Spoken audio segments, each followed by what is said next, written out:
Komisioni Qendror i Zgjedhjeve ka nisur këtë të hënë dërgimin e zarfeve me materiale zgjedhore për zgjedhësit e regjistruar nga jashtë Shqipërisë, duke filluar nga qarqet Dipër dhe Berat. Ky proces po zhvillohet sipas një kalendari të caktuar për secilin qark, në mënyrë që dokumentet zgjedhore të mbërrinë adresat e votuesve të regjistruar nga 85 shtete të ndryshme të botës.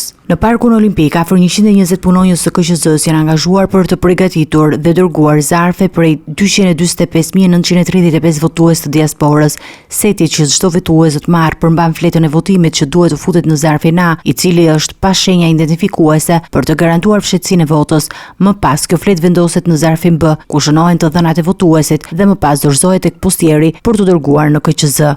Pjesë e paketës është edhe një udhëzues me detajet e procedurës dhe një numerator me informacionet e kompanisë postare të shtetit përkatës. Zgjedhësit duhet të kontaktojnë postierin për të marrë zarfin pas votimit dhe ky duhet mbërrinë në Shqipëri në orën 17 të datës 11 maj. Votat e diasporës do të numërohen sipas qarqeve dhe procesi i numërimit do të fillojë në Parkun Olimpik në të njëjtën kohë që nis numërimi në qarqet përkatëse.